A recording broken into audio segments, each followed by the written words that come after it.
Hello, everybody. I'm Kipp Snow, Director of the Transportation Distribution Logistics Institute at the Community College of Baltimore County. Hey, everyone. Mike Singer, Community Manager of Baltimore and Chesapeake Bay Shipwatchers. Welcome to the Shipwatchers Podcast, episode 43, right? Yep. I messed up and thought it was episode 44 and screwed everything all. We got it all straight in our notes, I think. It is 43. So just two guys talking ship and, dedicated to the 280 nut jobs who subscribe to this podcast who really have shipping bad. And we're doing this on a weekend. You got a bunch of stuff going on. The grandbaby's upstairs sleeping, which is why we're in Mike's pinball room. So you got punted to the basement there today. I did. By a 9-month-old. I mean, that kid's got a strong leg, I'm telling you. Yeah, get used to, as a grandfather, you're going to have to get used to that, Oh, yeah. All good. We had kid birthday stuff yesterday, and one of the kids ran a 5K. Another one had a birthday. We had a dodge bow where we shot each other's with bow and arrows, and so it was a bunch. Yeah, it was a bunch of kids stuff. So yeah, the kids all took precedence, and that's why we didn't record yesterday morning. Yeah. Well, parents and grandparents, so they should, right? That's right. All right, let's go ahead and get into the shipping update. We got some metrics to discuss here. Yeah, man. Same old kind of stuff, right? So we follow Ports America. They report this every day. We pack it down into average daily truck transactions for the week. So the actual numbers are like 15 or 17 or 18,000 truck transactions for a week, but this is daily average, right? So last 4 weeks, 3,690 transactions per day. It's per day. Then 3 weeks ago, 3,660. Last week, 2 weeks ago, 3,759. So we're almost seeing 3,800 truck transactions per day. That included 2 days over 4,000, which I think was there's your number. Record. Yeah, that's what you were, kind of alluding to the past couple of months was that magic number. Right. And but then this week, 3,233. So I really wanted to do like a 2 to 3 month analysis, and by 2 to 3 month analysis, I mean just go back to our notes and see what these numbers have been over the last 2 or 3 months, and be able to have an opinion. Or but I didn't get around to it. But I don't think we've seen a 32 in quite a while. Now, I mean, we've been hitting 34, 35, 36 pretty consistently for the last 3 months or so. Yeah. You'd come across some mentions via social media about what may be some of the cause. Yeah, I was. And really, I think kind of the focus was on some of the gate transactions with some of the drivers. And I think there's some concerns about TWIC cards and things. Right. So I think they were double checking. What I heard was they were double checking TWIC cards, and there was one day that I know of where things were just crazy backed up again. Yeah. And I'm always kind of fascinated by that, because we hear these really big numbers with the port. So that tells me everything's running. But then we hear stuff from the truckers that there's, and you and I have been down there on Broning Highway, and the trucks are lined up, and we know everything's super automated where, they scan the truck, they scan the TWIC card, they scan the container, right? It's all computerized. They tell them where to go. So I'm not sure where the. Yeah. So this topic comes up sometimes when we talk about supply chain management in our classes, and that you have processes that you put in place, for you to follow for certain reasons, and maybe it's for product counts or efficiency or quality control or security, or it could be any reasons why you put in a process. Mm-hmm. And there's a reason why you need to follow that process. And if you don't follow the process, it may cause a consequence or a chain reaction or something like that. So I think that there may be something related to this, and it might be very easy to just go and say, oh, it's happening at the gate. Well, it must be the people associated with the gate or customs or the port or MPA, or it could there's probably a reason why there is some type of delay. Mm-hmm. But these types of things do kind of happen within supply chains, and supply chain managers are, they really do try to focus on preventing those types of delays. Oh, I'm sure. But sometimes those things kind of happen. Be curious Yeah. to see what all kind of transacts, maybe with the metrics for this week coming up, and see what, if there's any information that gets kind of flushed out with it. Yeah, and then to go back just to the numbers, right? So you had a high number, Mm-hmm. and then within that were like almost 2 record daily numbers, Yeah. followed by a downturn the next week. And so if we take 37 and 32 and we average it out, it's about it's right at about 35 or a little over 35. So if you average those 2 weeks together, it doesn't sound so horrible. Right. So maybe that might have been a partial effect.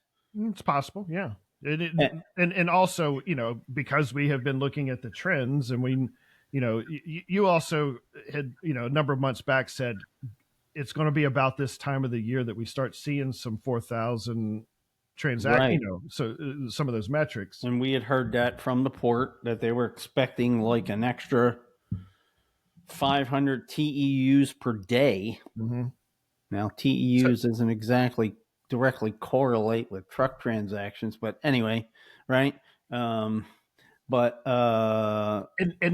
that I'm saying that this is the problem or this is a problem, but anytime that you add volume, you've got to look at the rest of your logistical operations to make sure that volume can be maintained all the way through. Right. And that's so when we first brought that up and we first heard about that, my first gut reaction is, oh, wonderful, great, more work for everybody, more work for the truckers, more work for the for the crane operators, right? Because each crane has a gang. Each crane, you flip on a crane. I'm sure it's not like a little switch, right. But you decide to turn on a crane because you need this crane to operate for throughput for schedule, right? And you're activating X amount of union members, right? Mm-hmm. And so that's that many more people working, and that all sounded great. But then every once in a while I think, well, what about, where I'm trying to go somewhere and I see all these trucks lined up and it looks kind of inefficient. And so how do we have room for another 500 trucks per day? Mm-hmm. Right? Because you can't stack 6 containers on a truck. So 500 TEUs means 500 more trucks. Mm-hmm. Right? Correct. Unless there's something else within their operation. Well, unless it's just, it's going out, that they come in and then, half of them go out by train. Mm-hmm. Well, so now we're talking about output, not input. But anyway, I'm just wondering, okay, so how do they wind up fitting that extra in? Mm-hmm. And when you just see, when you keep an eye on the camera and you keep an eye on marine traffic, and if you're constantly looking at that like I am, then you can see where there's spaces. Okay, well, they could have had 3 ships this day, or they could have had 3 ships that day, or so there seems room there. It's just from a logistical standpoint, getting everything in or out, right? And how in the world are they going to find room for 500 more? Yeah, that would be a really interesting, detailed conversation. If you ever figure out who would be the right person. Research department. We'd like to know. We're nerdy, you know. Yeah. I mean, wouldn't that be if we knew who the right person was and we could get them to talk to us about it, that would be a really interesting conversation. At least to define what the metrics are, so Well, that there's that.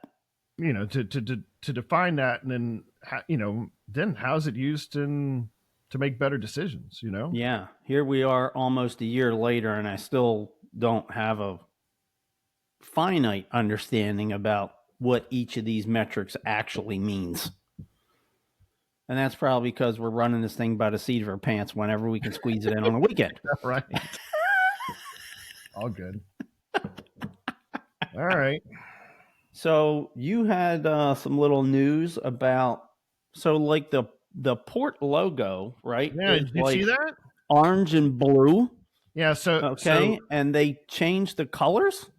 They sure did. I was like, what in the world? What's going on? So yeah, I know that because we are in Baltimore and we have sports teams that we all cheer for or support, and the local the local government agencies come playoff time will help support the teams, which I enjoy that. But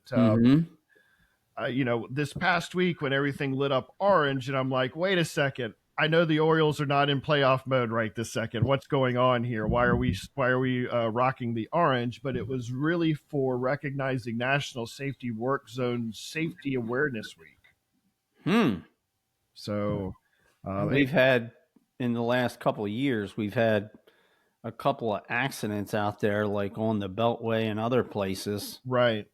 And where so all of the state transportation agencies are promoting National Work Zone Safety Awareness Week, and in doing so, they tried to illuminate all of their thingies, physical buildings. The World Trade Center building downtown was lit up orange for the. Oh, that's right. I did see that. Down at Dundalk Terminal, there was a big banner that was put up right beyond the gate that promotes it. I saw a number of MPA employees that had orange shirts on in support of that in social media. So really, yes, you do think about work zone safety from a driving perspective, and we've had a number of incidents around the Baltimore region where that has been a legitimate issue that has had to have been addressed. But work zones also exist out on our port terminals and within the trucking community supporting the terminals. So it's important for us to also all recognize that, not just the transit and the highway oriented agencies that you may traditionally think about. Yeah, because I didn't. Now we know about the work that's going on around like Dundalk Marine Terminal to redo some berths, and I guess eventually they'll get them all done. But I really wasn't thinking about, oh geez, like what about inside Seagirt Marine Terminal? I didn't think about that there would be work going on inside there.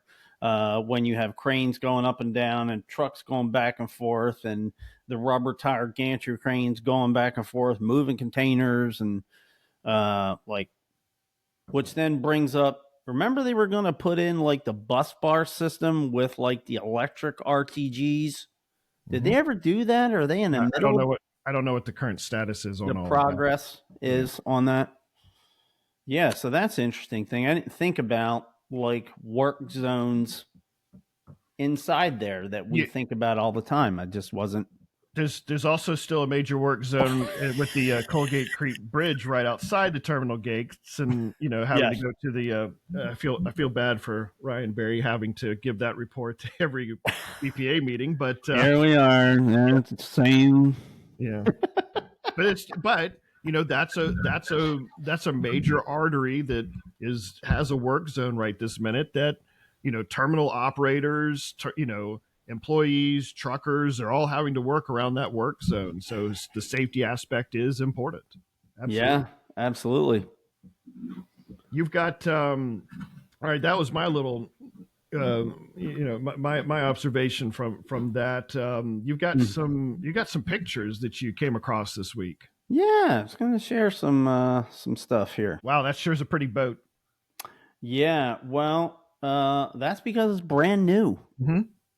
So we're ninth or 10th port in the U.S. by tonnage or value, right?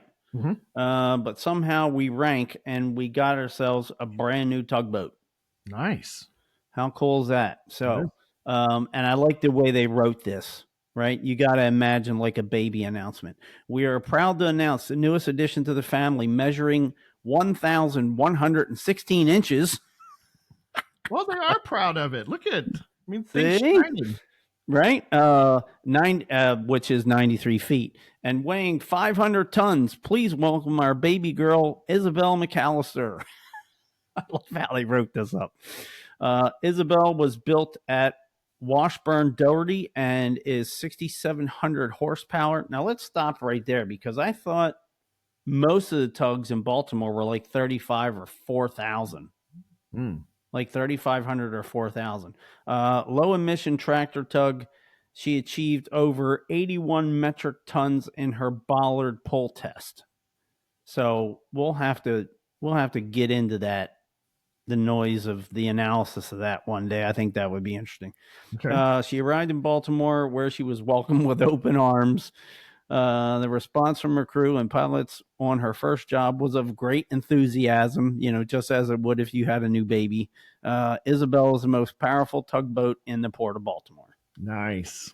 So I love how they wrote that up. And that's probably because I would probably have a little bit less appreciative of it if I wasn't a brand new granddad. So okay, that's let's see. All right, yeah, here's another one. So, and the tug that she's replacing is going to New York. Okay. So, kind of cool that we got a brand new tug here. I'm kind of excited about that. Also, from what's going on at the port, and this is just a screenshot here. Mm-hmm. Probably zoom in a little bit. 7 ships at the Dundalk Marine Terminal on Friday. 1, 2, 3, 4, 5, 6. 1, 2, 3, 4, 5, 6, 7. Yep. Wait, hold on a second. 1, 2, 3, 4, 5, 6, 7. What's that white thing sticking up there at the top? Oh, this is just a ship that got caught in the satellite view. Right. So the green ones are, your AIS markers. Oh, okay. I understand. Yes. Thank you. All right. Yes. Cool. So you can kind of see. Why is my see this one? There's a ship under that one in the picture. This one, there's a ship under Makes that sense one. now. Right. So they actually got room for another one more. They could have 8 here, which would be, I think. So the berths at Dundalk Marine Terminal are numbered up to 13. So this is number 1 up here. And down here, the lower right is number 13. But there's no way with You're not the size of the ships today, you're getting 13 ships in here. Correct. So 8 is probably the max. I mean, you might be able to squeeze in 9, but 7 is the typical max that we see. And let's see. So here's another cool illustration, right? So we see these ships go by on the camera, and you just see. So let me just go ahead and say, so this is a hatch. And so at the level of the top of the ship that you would normally see, it's covered with these hatches. Each hatch is like 30 to 40 tons each. So these aren't light. So we don't really think about, like if you're watching the camera and you see all the containers that are stacked up, all the containers are stacked up on top of these hatches. So when they get all the containers off the hatch, then they have to go grab the hatch and put that somewhere. And it just makes me wonder where they put them all, right? Because if you've got your crane and he's picking stuff off the ship and then drops it on, a waiting truck trailer, right? Do they put like the hatch like kind of in front of them and stack them up, or do they put them here? So I've taken a number of terminal tours. Oh, cool. And I've seen, never been that close. Yeah, and sometimes we're able to drive right along the wharf there, and you'll see those hatches. Take me. Yeah, well, I'll see what I can do. It's all good. But you can see the hatches. Now I got to write the note. Mike wants to go get the tour. Yeah, and 16,000 other people, by the way. Right. Yeah. So that hatch gets put out on the dock. I mean, they just let it sit there until they get all the containers out from below, and then they go and lift it and put it back in. I think I've seen one other case where they actually lifted the hatch and put it on top of the hatch in front of it because because it was empty at that particular moment. But I don't know that was the right process or the right case or not. Well, maybe it was a special circumstance. We just need to get like 4 containers off the top, right? Just pull this hatch, put it on top of on top of the next hatch, just for a half hour while we pull these 2, 5, 10 containers out. Then move it back over. I don't. But if that's not protocol, I'm not trying to call anybody. Oh my God, no! I just happened to watch that once. But yeah, of course not. Yeah. But this is interesting. I just picked up on this. So let me see if I can zoom in here. One of the first observations that I see here is you got a whole bunch of 20-foot equivalents in here. So when we talk about TEUs or 20-foot equivalents, are they 20 foot or 40 foot? I don't know. They do kind of look short now that you bring it up. Referencing the guy walking along the top there on about right there on the bottom with the yellow hard hat. I think these are 20 footers. Interesting. So I didn't realize that they had what. Now it makes sense, obviously, now that I'm thinking about it, but I didn't realize that they had. So we just happened to be looking at a cell or whatever the right term is. See, that's what we need to get our container terms down. Right. Yeah. We're just having to be looking at an area under a hatch that's, set up for 20s. Mm-hmm. Right. Now they may be automatically set up for 20s, knowing that they're going to be pulling in a bunch of 20s, or it could be that they put 20s down below because they're a little, a 40-foot, maybe a little bit more secure than 220s up above. Yeah. See, there's so much to learn, right? Because there could be a whole bunch of reasons why they're all like that. Right. But get this, so when you're watching them move containers on the camera and it's 3.5, 4 miles away, so it's not perfect. Oh, by the way, shout out, the brand new camera is up and running. So they needed a replacement camera for the 4K camera. And it took a while to get it up and running, do all the tests, make all the new settings. There's a bunch of custom stuff they have to do. So you can get the new address. I've posted it all over the place. But you can also go to the website, of course, BaltimoreShipwatchers.com, go to live stream, and then it's right there. But when you're watching them, it looks like the same apparatus. And so what is this gripper thing called? We need, all right. That's one for the research department. Get us a little cartoon that has all the terms, and then we'll have to, so we actually sound like we know what we're talking about. So when it grabs 220s, it grabs them automatically and picks up 220s at one time, like it's nothing.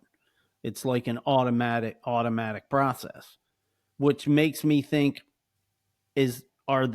when they pick them up like that, is it going into an area that normally holds 40s, or are they dropping into 2 different like cell guides like we see here? Yeah. See, so much to learn. Yeah. All right. about So we do how need to this stuff actually works. we need to get somebody container ops to come and answer some questions for us. That would be perfect. And Okay. then, when you've seen the videos like top down, they got the guy in the crane and, he's looking down. And I Yep. always think about the poor guy's neck because he's like this for like 8 hours. And so you're like, oh my God, how do they, you're hundreds of feet up. How do they nail that little, it's tiny from where they are, but I never noticed these lead ins. You see Yeah. these angles. So if they miss it by 2 or 3 or 4 inches, it finds its center and then just goes right on down. I didn't even know they were there. And then another kind of ops question is, like, do they have to come in and put these railings up at every port, or do they kind of stay there? Gotcha. I don't know that answer. Yeah, but I just to go back to get out of the noise and go back to where we were. Yeah. I thought this was a cool shot to be able to see. So, whenever you see, people are like, oh, that ship looks empty. Well, remember, it could be full of containers from the hatches down. Correct. And we lose sight of that when we're looking at a ship from a mile or 2 or 3 away. We're like, it looks empty. Well, it could be the whole bottom of it could be full of containers. Yeah. Let's see. What else do we have here? So this is something that we caught online from our friends at Vane Brothers. The crew of the tug Magathy joined Vane Brothers president Duff Hughes in welcoming a very special guest earlier this week, the Baltimore engineer, astronaut, author, Dr. Clinton Kelly, second from left, who flew aboard a Blue Origin rocket August 22 as part of the new Shepard project. He was also known for starting an autonomous land vehicle project in 1984. The technology developed for that project set the stage for today's driverless cars. How about that? That's started in 1984. Wow, that's interesting. Dr. Kelly was also able to explore his deep interest in transportation and logistics. So, and then a little side story, there's a local Baltimore guy who does all these beautiful signs, name boards. Oh, right. Okay. So when they have a new tug, and I don't know the guys, hey Jim, we need and he hand makes these. Well, I don't know how automated this process is, but it's a local guy that makes these beautiful name boards. Nice. Okay. Yeah. So there's somebody to have on the podcast. I'd be curious as to what kind of nameplates he's made. Broadcast from his shop. We could go visit his shop. Ooh. All right. How about that? I'd be fine with that. Have a little video of the router going over and like carving the name or whatever, and that would be neat. That would be neat. And just shows you how big some of these tugs are. Yeah, compared to the. And then remember our fun Vane Brothers story about the logo and the colors? Remember this? So, hey, so who's Vulcan, right? Vulcan tugs work and they go right past Vane headquarters every day. Like every day. They go from down bay, they go to Havre de Grace, like right on the Susquehanna River. There's a big open mine, for lack of a better term. That's not the word I wanted, but anyway. And then so they deliver all kind of rock products and stuff. And then they wind up going over by Masonville. There's a yard there that they go to. Yes. So they wanted to come up with a story that I recall, and just stop me if I'm wrong. They wanted to come up with some kind of branding, and so okay, well, what do? Well, we need to come up with something a little bit different from Vulcan, and how do we do that? And what colors do we use? And I forget the guy's name. We talked to him, right? I should know his name. Yeah. We should know it. well, I should know it. I should be able to remember that. And so they come up with this idea of this green stripe, which you see here. That's on both sides of the V. And to put the green stripe up, they used blue painter's tape. So they grabbed a big green piece of material and they put the, so what do you think? So they take a picture or whatever. They show them the load, what they've come up with. And yeah, I like it. It looks great. It might have been Duff. I don't know. The president. So, but no. The blue's not going to be there. That's just painter's tape. Oh no, I like it. Leave that in. So the blue around the green was actually just painter's tape, and whoever made the decision said, "No, I like the outline. Leave that in there." So now they got to go and do extra painter's tape to go paint the blue stripe. Hey, don't confuse people, man. Come on. So I always love those little stories that most people don't, Sure. It's pretty funny.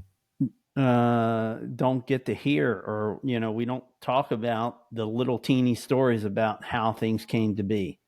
So this is a different name board, I think. Mm-hmm. See it? That one has a different orientation. The other one was like taller. Yeah, but it was in a different spot. So I wonder if he makes different custom ones. So next, this is pretty interesting. So the Baltimore City Fire Department issues Francis Scott Key Bridge response ribbons. So for the people, that March night morning when the Key Bridge went down. So here you can see the ribbon here of one of the members, and here's the certificate. So that's kind of cool. That is nice that they got recognized. Yeah. For efforts. And I know that that's a sensitive transaction, but it's still, there's a lot of people who put a lot of effort in order to, to move away from the incident. So. Oh, yeah. I can imagine it's not a good memory for. Yeah, it's tough because it was there's a reason why there was a response, but people do want to thank those who were involved in the response. I know it's difficult too sometimes to kind of express that, or at least say it, or how do you communicate your appreciation in a kind of a difficult situation. So. Right. To hit on the other side really quickly, I'm just going to glance over this because I don't want to spend too much time on it. So do you remember the story about the guy who worked two jobs? The guy who worked two jobs and one was on the other side of town. Yeah. And he just made it over the bridge. Yeah. Going to his second job. Mm-hmm. I ran into his wife. Oh, wow. And I just checked on him and asked about how he was doing. And, he's still working through it. It's not easy for him. I won't mention any names or anything beyond that, but just to know that even, there's all kinds of people that were affected, and we don't think about how they were affected or what they're dealing with, what they're processing, even a year later. Still got to kind of think about all those things. Absolutely. Yeah. All right. So I just a couple of things from my side. I saw that Maryland Port Administration Executive Director Jonathan Daniels, he was recognized as Port Person of the Year by the Traffic Club of Baltimore, and this week they had a celebration in his honor. It was looked like a awful fancy event. It was pretty fancy. Everybody was dressed up, and I know it was like Tux minimum, right? I mean, like wow. So that was they do a good job putting on recognizing that individual each year, and Mike would show up in his sharp business casual, like, who is this heathen? Why is he? They'd get one of those suit coats out of the closet for you. Oh, would they? But what's the that, you sir? Okay. but he was recognized That's cool. for his efforts over the past Because year. I'm just, again, and I don't know any of this stuff. I'm just trying to add. I'm just trying to, get people to think about this a little bit and maybe try to add a little bit of humor. So he worked at, Port Everglades. They lived somewhere near Fort Lauderdale in Florida, Mm-hmm. right?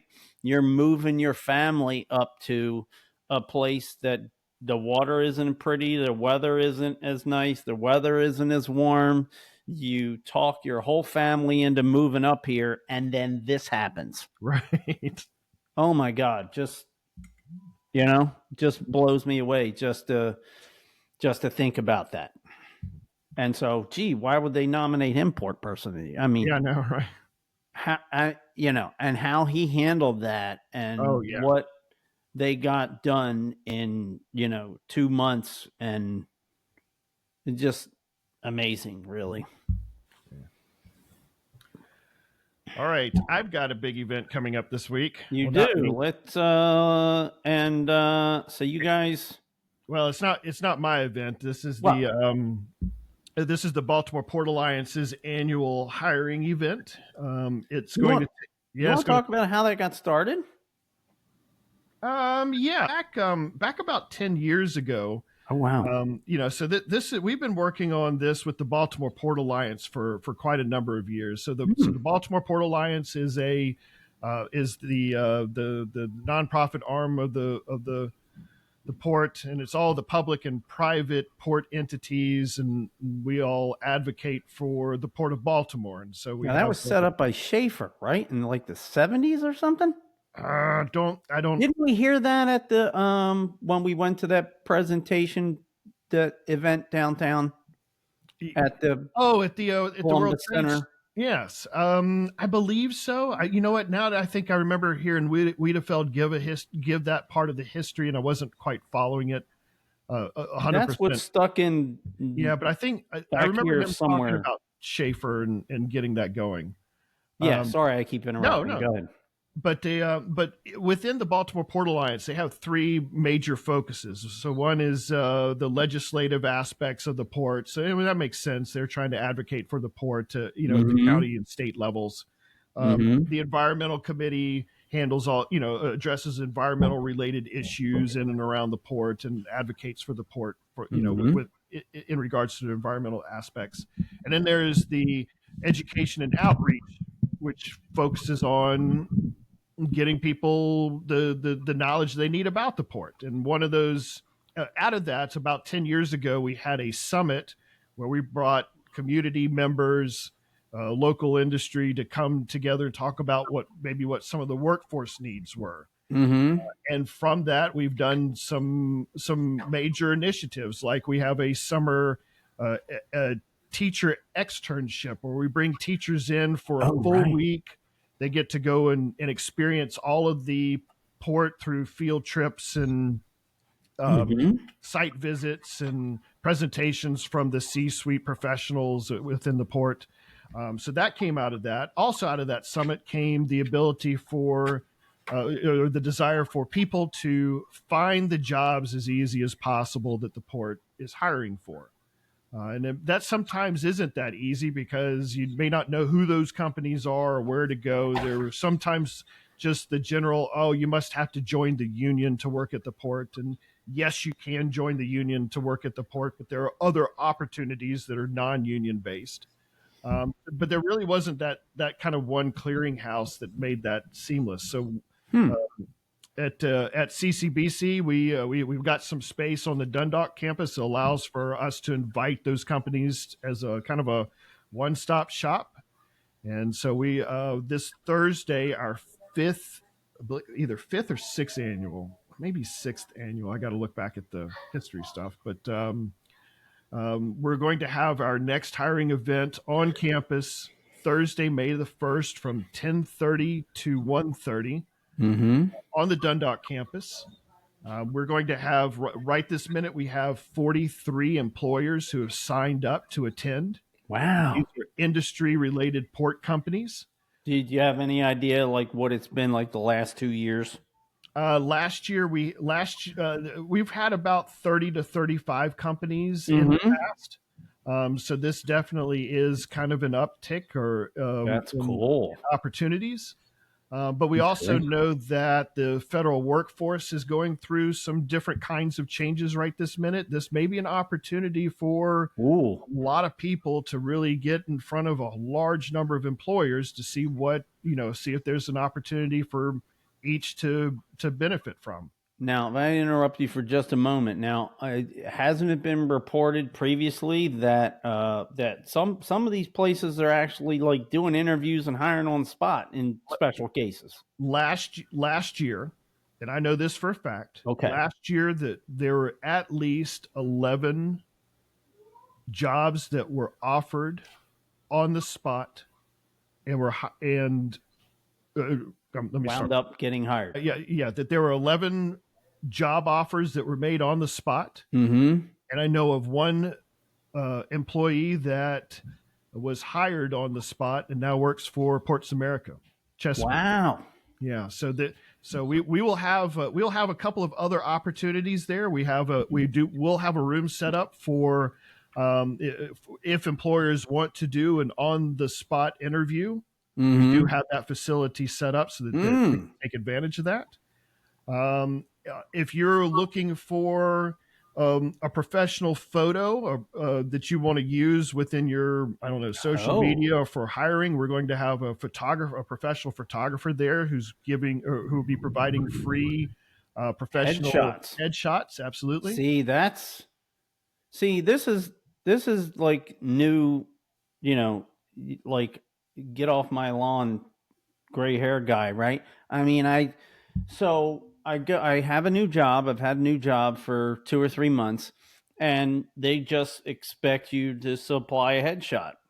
Mm, They don't. There's not a white wall where they have somebody that takes your picture right. that knows what they're doing. Set at a Mhm. certain distance. You stand here. You stand on a little 2 feet. We're going to Right. take your Right. picture. We got the background. We got the color. We got the lighting. We got it all set up. We're just going to take your. No, you supply your own headshot. Mm. I mean, and I don't know if that's typical now, but that was a kind of shock for me. So there I am, like, trying to Sure. take Yeah. a Trying selfie to. in my dining room. Like, what? I'm not used. So what I'm trying to drive at, I mean, I think that might be a really big service. Just so maybe you could even go above and beyond and encourage people, just go get it, just go get in line and get that done so you have it, because the chances are, is this going to be the last job you ever have in your life? Probably not. So you're probably going to need a headshot. Just go ahead and get it done so you don't look like silly Mike, like, how do I take a selfie with that? Yeah. uh No, I mean that's you don't think about those things, but that's right. those are the types of services that people are looking for. So we're trying to provide those during Very this cool. during this time frame. So the Nice. so if you come out Thursday between 10:30 and 1:30, you talk with some of these employers. Come out with your bring your resumes and bring a writing utensil so you're ready to go fill out some applications if that's what they need you to do, or at least just have a conversation with those companies to say, hey, look, what opportunities fully exist. If you are interested in participating, Mm-hmm. you can go to baltimoreportalliance.org.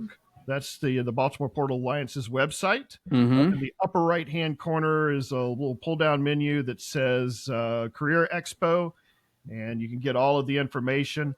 All of the companies who are planning on attending are listed there, and you can see what jobs that they're hiring for right this minute. Oh, So you wow. can kind of plan ahead of time. Yes, you can plan ahead of time and know which companies you want to go talk to maybe first. Mm. And then there's still a couple other spaces that we have available for other companies in case there's some last minute registration. So So here's a question. So in my industry, which is like CAD design, Mhm. and so because of the way my industry is, there's plenty of industries that you work in. Correct.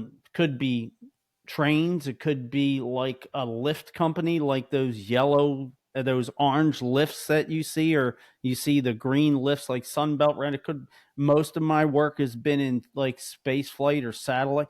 So I might be a CAD person, but I can work in all these different types of industries. That is correct. So I would customize sometimes a cover letter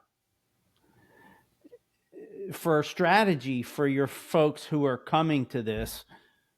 Should they go as far as looking at these jobs and maybe trying to customize a cover letter?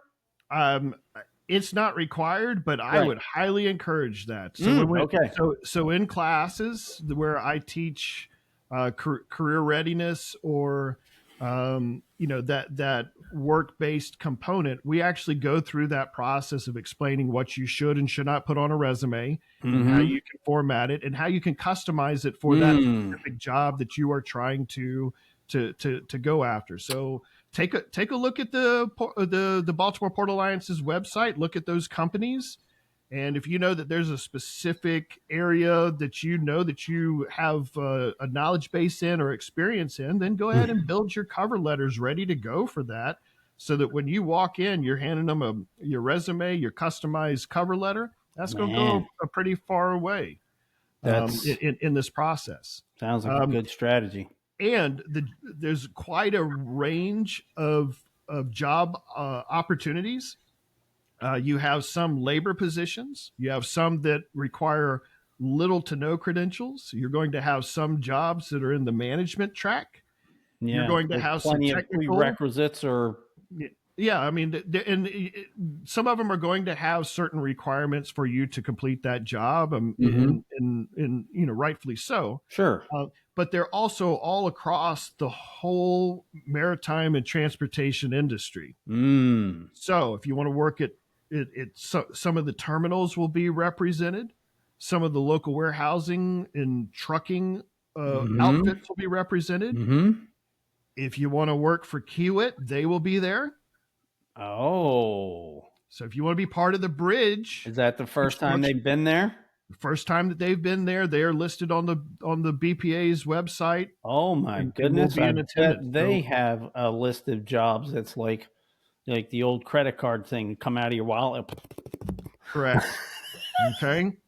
So if you're interested in any of these opportunities, please go take a look, because these opportunities are going to be there. That's interesting. And when you mentioned resume building, so I'm almost 60. I've had a resume for 40 years or something, Sure. And I see sometimes, even when, my last 2 winters haven't been great because I got laid off and like right around Christmas time, and it just wasn't fun. But I still would look at these like resume helpers or builders and going, I don't need that. Right. But let me tell you what, in my new job, I'm actually hiring people. The resumes are bad. The resumes are bad, especially people who are fresh out of college. Just because I think they're trying to, talk about all this stuff, and they really don't have a lot of job experience, right? I mean, put your job experience like on the front sheet. Put them in numerical order by the latest first at the top, not the oldest at the top. And don't give me a 4-sheet resume. If it's the 4 sheets, you need to pare it down to 2. Now, I would say the same exact thing from an educator perspective, but they're not going to listen to me. They're going to listen to you coming from the industry sector who's actually hiring, going, this is what I'm it's so bad. And I mean, I guess I'm a nice guy. Like I want to go back into the system. Like we use Workday. Do you use Workday? It's a software and it does all kinds.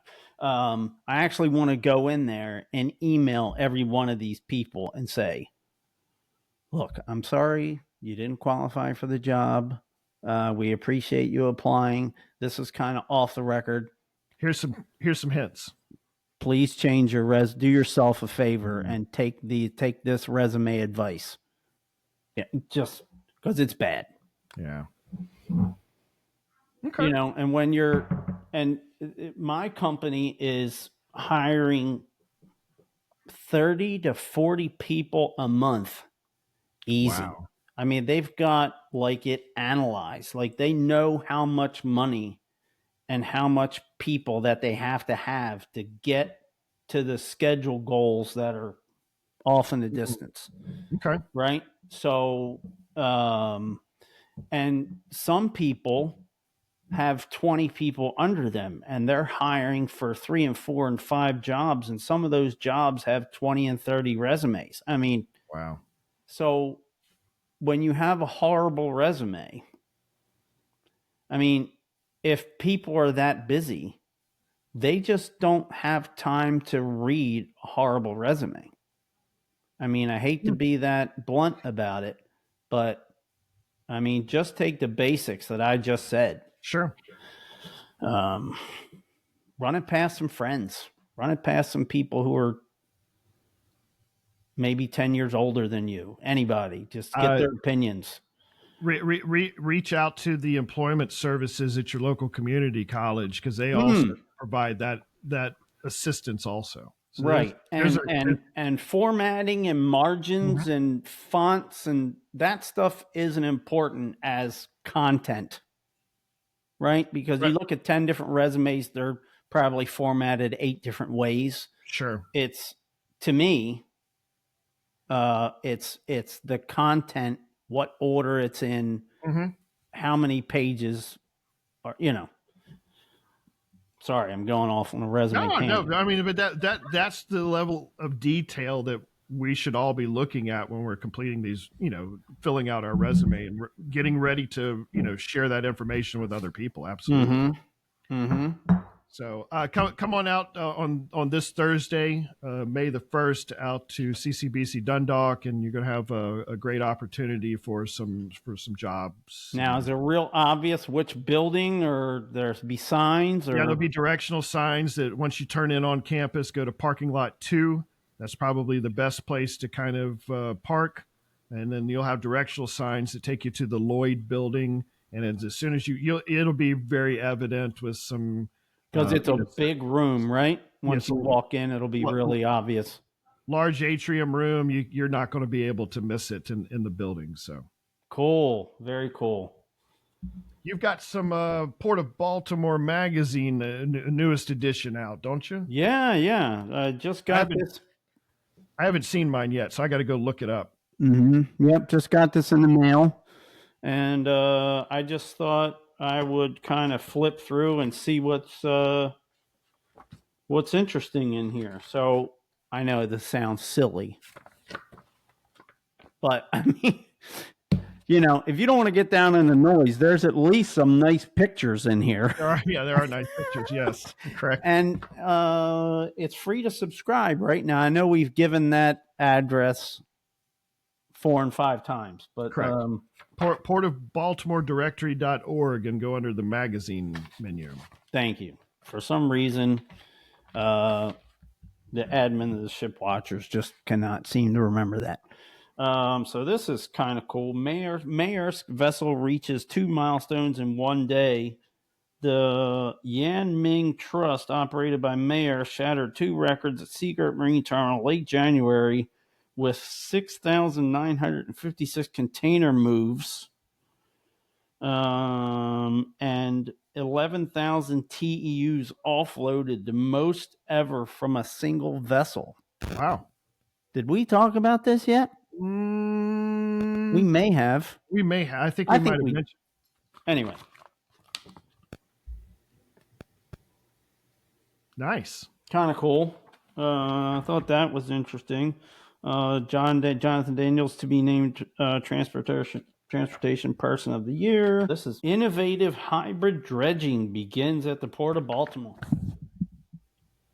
Wow, there's our dredge vessel we were on. Yep. Nice. Which is now gone. Did we cover that? What? that it's gone. They are Oh, done. that it's gone. They finished up 3 days ago. I know you mentioned it to me. I don't know that we talked about it. Okay. Let's see. Oh, and here's the. Remember they were talking about the Emma. Oh, what was the name of the tug? Oh, Yeah, I just saw it on Marine Traffic yesterday. But here's a little background logistics. Oh, and I can't remember. Gosh, I should be able to spit this stuff out. I feel bad. Name of the tug was Emma something. Gosh. Anyway, it's a green and white tug with an S on it. What I should know the company name. I'm sorry. And anyway, remember they were telling us that tug is almost fully staffed by women. You remember that? They were telling us that. I mean, I thought that was kind of cool. But anyway, so I was kind of surprised because we saw a barge come in with a bunch of equipment, like containers and all kind of stuff, and another crane, and we're watching on the camera come in, right? No, where's it going? Well, it's probably going to wind up in Curtis Bay. That's kind of where they go and just stage stuff. It's pretty much where stuff goes before they bring it back out and start working on the bridge or whatever, whatever pre-processing they're doing for the bridge. And it comes by and I'm like, oh, it's that Emma tug that we know was like a sign, like, and attached to the dredge for those months that she was here. That's right. Yes. Right. And so it just illustrated to me that there must be a different, like, tugboat support subcontract for Norfolk. Right. And this tug has already found new work and it's doing different stuff already.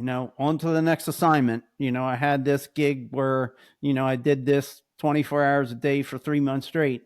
And now back to maybe more random daily assignments. I don't know. Sure. So they brought in this barge of equipment and took it to Trade Point Atlantic Shipyard area. Okay. So I was like, okay, that's interesting. Maybe that'll be the start of the Trade Point staging of equipment. Let's see. Here's one. Nanaraki. Oh. From Sail Baltimore. Yes. Nanaraki, bringing the world to Baltimore. Nanaraki thrives in her second career, which is at Sail Baltimore. So look at our buddy Nan. I mean, 2 pages. That's a nice write-up. With a couple of photos, and so check her out. I mean, and we had her on podcast as a guest on podcast number 6, 7, early on, 8, somewhere in there. I almost feel like we need to have her on again. Well, especially anyway. With definitely when we get closer to the 2026 event, we'll need to definitely make sure she's back on. Sounds good. Do we have anything else before we go to upcoming events? I don't think so. Just make sure that you go, if you don't subscribe to the Port of Baltimore Magazine, you can go to the Port of Baltimore directory site, and you can get the electronic versions of the magazine. Right. Yeah. Oh, yeah. It's all in PDF form, and you can kind of flip through it. Right. Absolutely. But you can subscribe to it, and as much as I would like you to dedicate and get all your import information from these two heads, it is kind of a cool thing to have show up at your house. Port of Baltimore Magazine, they do a great job at showcasing everything. So. All right. The Baltimore International Seafarers cruise is sold out. I think that's the first time it's been sold out. That's great to hear. I know that Josh is happy about that. I know that creates extra work for him. However, it's really going to help the group out. Wednesday, April the 30th. The show up before 4:45 if you have your ticket. The boat leaves at 5. And then all of you will have a great time out there on the cruise. Mike, you and the Mrs. will be there. Unfortunately, I'm now triple booked that night, so I will not be able to be on the cruise with you guys. But Okay. we'll hope you guys all have a good time. Thank you. I guess the research department isn't coming. No, we're all triple booked and had to figure this one out. So Gotcha. On Thursday, May the 1st. Well, we can't start a new podcast then if you're not there. Correct. That was kind of the whole extra work, It's kind of like an inside joke, just that was, and we talked about this before. That was kind of the catalyst for getting to the podcast. Correct. Podcast started, and we tried to start it, and it was a huge wreck from an audio video. all the motorcyclists out at the Inner Harbor were dirt bikers. Yeah. So I guess this is our 1-year anniversary special coming up. Then is that how we're going to build that? All right, Thursday, May the 1st. So the hiring event on the CCBC Dundalk Campus that we just talked about. Friday, May the 2nd, in the evening, the Women's Traffic and Transportation Club of Baltimore is having their annual shrimp feast. If you want to buy tickets for that, go to their website.